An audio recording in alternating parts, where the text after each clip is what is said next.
भाइयों और बहनों, आज बात चाहे गवर्नेंस की हो या फिर फिजिकल और डिजिटल इंफ्रास्ट्रक्चर के निर्माण की, भारत एक अलग ही लेवल पर काम कर रहा है। आज पूरी दुनिया हैरान होती है जब भारत के डिजिटल पेमेंट भीम यूपीआई के बारे में सुनती है। क्या 8 वर्ष पहले ये कल्पना करना भी संभव था? Made in India, 5G technology, क्या ये सोचा भी जा सकता था? इन सब में बेंगलुरु के युवाओं की, यहां के प्रोफेशनल्स की बहुत बड़ी भूमिका है। 2014 से पहले के भारत में ये चीजें कल्पना से परे थी। इसका कारण ये है कि तब जो सरकारें थी उनकी सोच ही पुरानी थी। पहले की सरकारें स्पीड को लग्जरी तो स्केल को रिस्क मानती थी।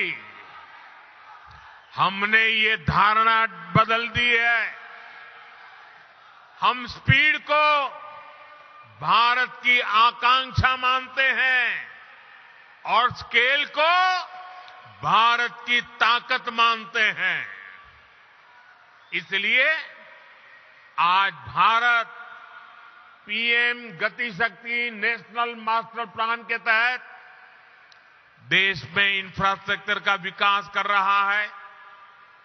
हम सभी साक्षी हैं कि कैसे अतीत में इंफ्रास्ट्रक्चर के निर्माण में सबसे बड़ी समस्या तालमेल की रहती थी। जितने ज्यादा विभाग, जितनी ज्यादा एजेंसियां, उतनी ही देरी निर्माण में होती थी। इसलिए हमने तय किया कि सबको एक प्लेटफॉर्म पर लाया जाए। आज पीएम गति शक्ति नेशनल मास्टर प्लान के तहत 1500 से ज्यादा लेयर्स भी हैं। डेटा विभिन्न एजेंसियों को सीधे उपलब्ध हो रहा है।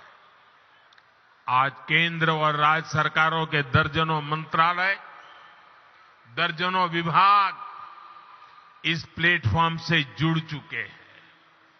आज देश नेशनल इंफ्रास्ट्रक्चर पाइपलाइन के तहत इंफ्रा पर लगभग 110 लाख करोड़ रुपए के निवेश का लक्ष्य लेकर चल रहा है। देश में ट्रांसपोर्ट के हर माध्यम एक दूसरे से जुड़े, एक दूसरे को सपोर्ट करें। इसके लिए देश का बल, पूरी ताकत मल्टी मॉडल इंफ्रास्ट्रक्चर पर है। कुछ समय पहले ही देश ने नेशनल लॉजिस्टिक पॉलिसी भी लॉन्च की है। ये पॉलिसी देश में ट्रांसपोर्टेशन का खर्च कम करने, ट्रांसपोर्टेशन को इनोवेटिव बनाने में मदद करेगी। साथियों, भारत को विकसित बनाने के लिए फिजिकल इंफ्रास्ट्रक्चर के साथ ही देश के सोशल इंफ्रास्ट्रक्चर का भी मजबूत होना उतना ही आवश्यक है। मुझे खुशी है कि कर्नाटका की डबल इंजन सरकार सोशल इंफ्रा पर भी उतना ही ध्यान दे रही है। बीते 8 वर्षों में देश में गरीबों के लिए 3.5 करोड़ घर बनाए गए हैं। यहां कर्नाटका में भी गरीबों के लिए 8 लाख से ज्यादा पक्के घरों को स्वीकृति दी गई है।